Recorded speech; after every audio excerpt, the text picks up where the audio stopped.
So yeah, residential surveyor, doing structural surveys, level 2, level 3 surveys, defects analysis, valuations, and anything else, a little bit of project management in between is what I do.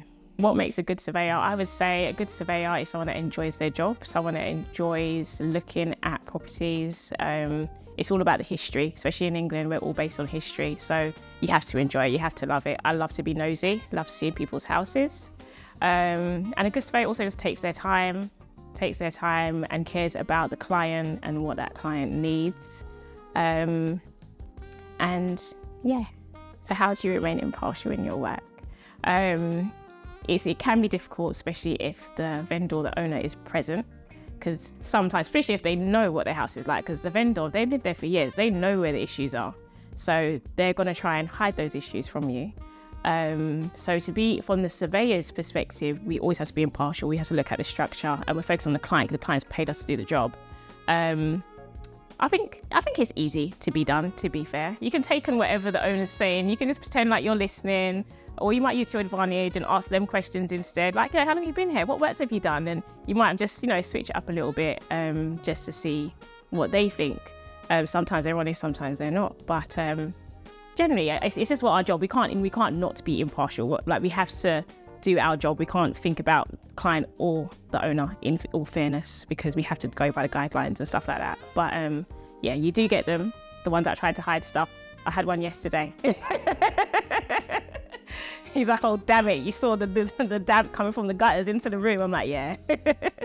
So when should I contact my surveyor if I'm thinking about purchasing a property?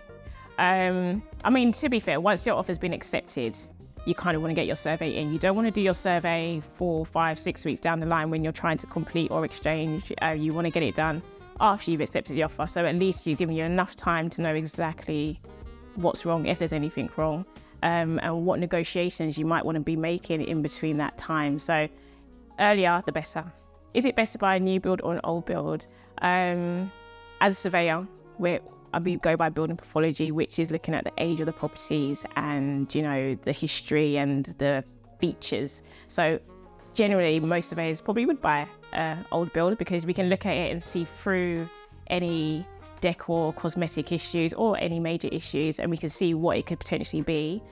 So I would buy an old build. However, with new builds are good if you just don't have the capacity. So not everyone has the capacity to buy a property, do up the property to make it what they need it to be. And it's just, I think, just look out for developers. Not all developers are good developers. So getting a survey on a new build is not always recommended, but I would sometimes recommend a survey on a new build, especially if it's like a house, just to see what issues they might have. So what service fees are involved? The basic structure of doing residential surveys is level 3, level 2, level 1, and valuations. So you literally pay more for the level 3, which is the most intrusive type of survey. It's normally good for old buildings where you've got to, do waking up and do remedial work. So you would always get level 3, because at least then you get a breakdown of what those works might be, the cost of those works. In some circumstances, you have a good idea of what you're going into. And then level 2 surveys more to do with like nicer homes or flats. Then you have level 1, which is literally people do them when they're going to auction maybe. It's literally an overview of the property. It's a quick survey. Not a less detailed survey. And then we have like valuation. So the actual price of the surveys go down from level 3 down to level 1 in valuations.